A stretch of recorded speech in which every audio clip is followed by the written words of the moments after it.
Hello friends, ಎಲ್ಲರಿಗೂ ನಮಸ್ಕಾರಗಳು. ಸೈಗಾಚುವ ಸೈಕಿರನ್ಗೆ ನಿಮ್ಮೆಲ್ಲರಿಗೂ ಸ್ವಾಗತ. ಫ್ರೆಂಡ್ಸ್, ನನಗೆ ಇವತ್ತಿನ ಒಂದು ವಿಡಿಯೋದಲ್ಲಿ ಮಾರ್ಗಶಿರ ಮಾಸದಲ್ಲಿ ಬರುವಂಥ ವಿಶೇಷವಾದ ಸಂಕಷ್ಟಹರ ಚತುರ್ಥಿಯ ಬಗ್ಗೆ ತಿಳಿಸ್ಕೊಡ್ತಾ ಇದ್ದೇನೆ. ಈ ಸಂಕಷ್ಟ ಚತುರ್ಥಿ ಯಾವಾಗ, ಹೆಸರೇನು, ಚಂದ್ರೋದಯದ ಸಮಯ, ಹಾಗೆಯೇ ಅದ್ರ ಜೊತೆ ಒಂದು ಪೂಜಾ ವಿಧಾನ ಅನ್ನೋ ಸಹ ತಿಳಿಸ್ತಾ ಇದ್ದೇನೆ. ಬನ್ನಿ ತಿಳಿದುಕೊಳ್ಳೋಣಂತೆ. ಮೊದಲಿಗೆ ನಾವು ಈ ಸಂಕಷ್ಟ ಚತುರ್ಥಿ ಯಾವಾಗಲೂ ತಿಳ್ಕೊಳ್ತೇವೆ.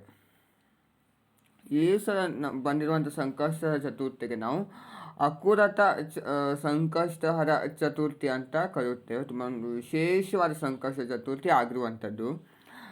ಇದು ನಮಗೆ ಸಾಮಾನ್ಯವಾಗಿ ಡಿಸೆಂಬರ್ 7ನೇ ತಾರೀಕು ಭಾನುವಾರ ಸಂಜೆ 6:25 ಪ್ರಾರಂಭವಾದರೆ 8ನೇ ತಾರೀಕು ಸೋಮವಾರ ಸಂಜೆ 4:04 ಮುಕ್ತಾಯಗೊಳ್ಳುತ್ತದೆ. ಈ ಚತುರ್ಥಿ ತಿಥಿಯು ಈ ರೀತಿ ಇದೆ. ಸೊ ನಾವು ಚಂದ್ರೋದಯದ ಒಂದು ತಿಥಿಯನ್ನು ಗಣನೆ ತೆಗೆದುಕೊಂಡು ಭಾನುವಾರ ಈ ಸಂಕಷ್ಟ ಚತುರ್ಥಿಯನ್ನು ನಾವು ಆಚರಣೆ ಮಾಡಬೇಕಾಗಿರುವಂಥದ್ದು. ಚಂದ್ರೋದಯದ ಸಮಯ ಅನ್ನೋದಾದರೆ ರಾತ್ರಿ 8:27 ಇರ್ತದೆ. ಸೊ ಆದ ನಂತರದಲ್ಲಿ ನೀವು ಚಂದ್ರನ ದರ್ಶನ ಆಗಿದ ನಂತರ ನೀವು ಉಪವಾಸವನ್ನು ಬಿಡಬಹುದು. ಬೆಳಿಗ್ಗೆ ಎದ್ದು ಮನೆಯೆಲ್ಲ ಶುದ್ಧಿ ಮಾಡಿ ಸ್ನಾನ ಮಾಡಿಕೊಂಡು ಹೊಸಲು ಪೂಜೆ, ತುಳಸಿ ಪೂಜೆ, ನಿಮ್ಮ ಮನೆಯವರ ಪೂಜೆ, ಕುಲದೇವ ಪೂಜೆ ಎಲ್ಲದರ ಮುಗಿಸ್ಕೊಂಡು ನಂತರದಲ್ಲಿ ಗಣೇಶನ ಒಂದು ಕಾಯಿಯನ್ನು ತೆಗೆದುಕೊಂಡು ಸಂಕಲ್ಪ ಮಾಡಿಕೊಂಡು ಕಾಯಿ ಮೇಲೆ ನೀವು ಗರಿಕೆ, ಅಕ್ಷತೆ ಹಾಗೆ ಸ್ವಲ್ಪ ಒಂದು ಹೂವನ್ನಿಟ್ಟು ನೀವು ಗಣೇಶನ ಹತ್ತಿರ ಸಂಕಲ್ಪ ಮಾಡಿಕೊಳ್ಳಿ. ನಿಮ್ಮ ಸಂಕಲ್ಪ ಏನಿದೆ, ನಿಮ್ಮ ಯಾವ ಸಂಕಲ್ಪವನ್ನು ನೀವು ಕೇಳಿಕೊಂಡು ಈ ವ್ರತವನ್ನು ಆಚರಣೆ ಮಾಡ್ತಾ ಇದ್ದೀರಾ ಅಂತ, ಉಪವಾಸವನ್ನು ನಾನು ಆಚರಣೆ ಮಾಡ್ತಾ ಇದ್ದೇನೆ ಅಂತ ನೀವು ಸಂಕಲ್ಪ ಮಾಡಿಕೊಂಡು ಈ ಪೂಜೆಯನ್ನು ನೀವು ಆಚರಣೆ ಮಾಡಬೇಕು. ಬೆಳಿಗ್ಗೆಯಿಂದ ಸಹ ನೀವು ಉಪವಾಸವನ್ನು ಇದ್ದು ನೀವು ಆಚರಣೆ ಮಾಡಬೇಕು. ಸಂಜೆ ಸಮಯದಲ್ಲಿ ನೀವು ಈ ರೀತಿ ಪೂಜೆಯನ್ನು ಮಾಡಬೇಕು. ಸಂಜೆ ಪೂಜೆ ಸಮಯ ಅನ್ನೋದಾದರೆ ಸಂಜೆ ಒಂದು 6 ಗಂಟೆ ನಂತರದಲ್ಲಿ ನೀವು ಪೂಜೆನ ಪ್ರಾರಂಭ ಮಾಡಬಹುದು. ನೀವು ಎಲ್ಲ ಪೂಜೆಯನ್ನು ಮುಗಿಸೋ ತನಕ ನಿಮಗೆ ಚಂದ್ರೋದಯವಾಗನೇ ಬಿಡ್ತದೆ. ಸೊ ನಂತರದಲ್ಲಿ ನೀವು ಒಂದು ಚಂದ್ರನಿಗೆ ಅಡಿಗೆ ಕೊಟ್ಟು ಪೂಜೆನ ಮುಗಿಸ್ಕೋಬಹುದು. ಪೂಜಾ ವಿಧಾನ ನೋಡಿದಂತೆ ನೀವು ನೋಡ್ತಾ ಇರ್ಬೋದು. ನಾನು ಮನೆ ಮೇಲೆ ಗಣೇಶನ ರಂಗೋಲಿಯನ್ನು ಹಾಕ್ಕೋಬೇಕು. ಗಣೇಶನ ಮಂತ್ರವನ್ನು ಹಾಕ್ಕೊಂಡು ಅದ್ರ ಮೇಲೆ ಸ್ವಸ್ತಿಕ್ ಚಿಹ್ನೆಯನ್ನು ಬರೆದು ನಂತರದಲ್ಲಿ ನಾವು ಮನೆಗೆ ಅರಿಶಿನ ಇಟ್ಟು ಶಿವನ ಫೋಟೋನ ಹಾಕಿದ್ರೆ ನೀವು ಗಣೇಶನ ಫೋಟೋನ ಸಹ ಇರಬಹುದು. ನಂತರದಲ್ಲಿ ಒಂದು ಪ್ಲೇಟ್ ಮೇಲೆ 2 ವೀಳ್ಯದೆಲೆಯನ್ನು ಹಾಕಿದ್ರೆ ನೀವು ಅಕ್ಕಿ ಇಟ್ಟು 2 ವೀಳ್ಯದೆಲೆ ಇಟ್ಟು ನೀವು ಪೂಜೆ ಮಾಡ್ಕೋಬೋದು. ನಾನು ಡೈರೆಕ್ಟಾಗಿಯೇ ಪ್ಲೇಟ್ ಮೇಲೆ 2 ವೀಳ್ಯದೆಲೆ ಇಟ್ಟು ಸ್ವಸ್ತಿಕ್ ಚಿಹ್ನೆಯನ್ನು ಬರೆದು ಅಕ್ಷತೆಯನ್ನು ಹಾಕಿ ಗಣೇಶನನ್ನು ಪ್ರತಿಷ್ಠಾಪನೆ ಮಾಡ್ಕೊಂಡಿದ್ದೀನಿ. ಬೆಳ್ಳಿ ಗಣಪ ಗಣೇಶನಿಗೆ 2 ಗೆಜ್ಜೆ ವಸ್ತ್ರವನ್ನು ಹಾಕಿ ಜನವಾರ ಅಂತ ನೀವು ಪುಟ್ಟದಾಗಿರುವಂಥ ಒಂದು ಅಂಗುನೂಲನ್ನು ನಾನು 3 ಎಳೆ ಕಟ್ ಮಾಡಿಕೊಂಡು ಎಡಗಡೆಯಿಂದ ಬಲಗಡೆಗೆ ಬರುವ ಹಾಗೆ ಅಂಗುನೂಲನ್ನು ಹಾಕಬೇಕು. ಹಾಗೆಯೇ ಒಂದು ಹೂವುಗಳಿಂದ ಅಲಂಕಾರ ಮಾಡ್ಕೊಳ್ಳಿ. ಗುಲಾಬಿ, ಸೇವಂತಿಗೆ ಹಾಗೆ ಗರಿಕೆಯನ್ನು ಸಹ ಇರಬೇಕು. ಗರಿಕೆ ತುಂಬ ವಿಶೇಷವಾಗಿರುವಂಥದ್ದು. ನೀವು ಗರಿಕೆ ಇಲ್ದೇ ಗಣೇಶನ ಪೂಜೆಯನ್ನು ಕಂಪ್ಲೀಟ್ ಮಾಡಬಾರ್ದಿಲ್ಲ.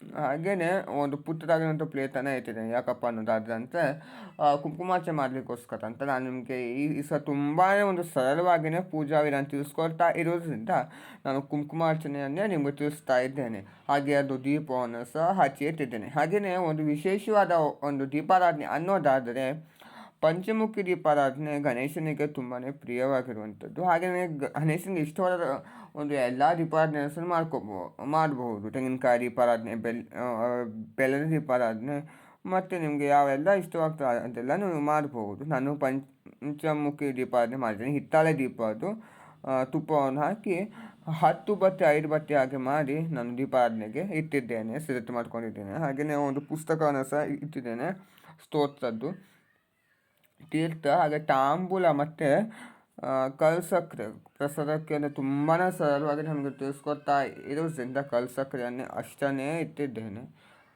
ನೋಡ್ತಾ ಇರ್ಬೋದು.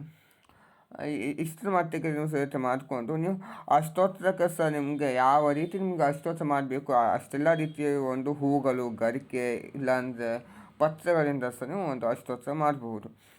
ಇಷ್ಟೆಲ್ಲ ಸಿದ್ಧತೆ ಮಾಡಿಕೊಂಡು ಸಾಂಬ್ರಾಣಿ ಧೂಪವನ್ನು ಹಾಕಿ ಊದಿನ ಕಡ್ಡಿಯನ್ನು ಬೆಳಗಿ ಸಹ ಧೂಪವನ್ನು ಮಾಡಿಕೊಂಡು ದೀಪಾರಾಧನೆಯನ್ನು ಮಾಡಿ ನಂತರ ಮೊದಲಿಗೆ ನೀವು ಗಣೇಶನ ಅಷ್ಟೋತ್ತರವನ್ನು ಹೇಳ್ಕೋಬೇಕು. ಅಷ್ಟೋತ್ತರವನ್ನು ಹೇಳ್ಕೊಂಡು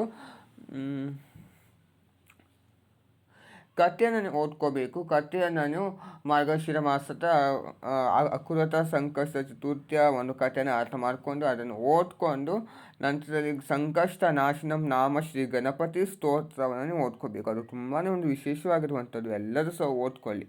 ಅದು ಓದ್ಕೊಂಡಿದ್ದ ನಂತರದಲ್ಲಿ ನೀವು ಕಾಯನ್ನು ಹೊಡೆದು ನೀವು ಬೆಳಿಗ್ಗೆ ಯಾವ ಕಾಯಿನ ಸಂಕಲ್ಪ ಮಾಡ್ಕೊಂಡಿರ್ತೀರೋ ಅದೇ ಕಾಯಿನ ನೀವು ಹೊಡೆದು ಮಂಗಳಾರತಿ ಮಾಡ್ಕೊಂಡು ಮಂಗಳಾರತಿ ಎಲ್ಲ ಆಗಿದ ನಂತರ ತೀರ್ಥವನ್ನು ಪ್ರೋಕ್ಷಣೆ ಮಾಡಿ ಅಕ್ಷತೆಯನ್ನು ಹಾಕಿ ಪೂಜೆನ ನೀವು ಮುಕ್ತಾಯ ಮಾಡಬಹುದು.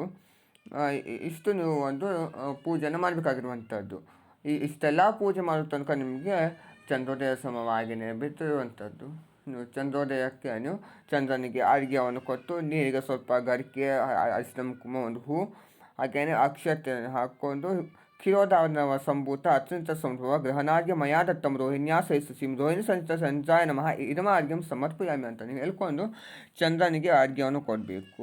ಹಾಗೆಯೇ ಗಣೇಶನ ಗಾಯತ್ರಿ ಮಂತ್ರ ಸಹ ಹೇಳ್ಕೊಂಡು ಪೂಜೆ ಮಾಡಿ ಚಂದ್ರನಿಗೆ ಅರ್ಘ್ಯವನ್ನು ಕೊಟ್ಟಿದ ನಂತರ ಮತ್ತೊಂದು ಸಲ ಮನೆಗೆ ಬಂದು ಗಣೇಶನ ಹತ್ತಿರ ಕೇಳಿಕೊಂಡು ಅಕ್ಷತೆಯನ್ನು ಹಾಕಿ ನೀವು ಈ ಉಪವಾಸವನ್ನು ಮುಕ್ತಾಯ ಮಾಡಬಹುದು. ಅಂದ ಮಾತ್ರಕ್ಕೆ ನೀವು ಊಟವನ್ನು ಮಾತ್ರ ಮಾಡಲು ಬರುವುದಿಲ್ಲ.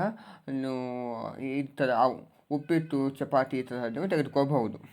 ನೋಡೋಣ ಫ್ರೆಂಡ್ಸ್, ಇವತ್ತಿನ ಈ ಒಂದು ನಮಗೆ ಮಾರ್ಗಶಿರ ಮಾಸದ ಅಕೃತ ಸಂಕಷ್ಟ ಚತುರ್ಥಿಯ ಬಗ್ಗೆ ತಿಳಿಸ್ಕೊಟ್ಟಿದ್ದೀನಿ. ಎಲ್ಲರಿಗೂ ಇಷ್ಟವಾಗ್ತದೆ ಅಂತ ಭಾವಿಸಿದ್ರೆ ಇಷ್ಟವಾದ ಲೈಕ್ ಮಾಡಿ, ಶೇರ್ ಮಾಡಿ, ಕಮೆಂಟ್ ಮಾಡಿ, ಸಬ್ಸ್ಕ್ರೈಬ್ ಮಾಡ್ಕೊಳ್ಳಿ. Thank you.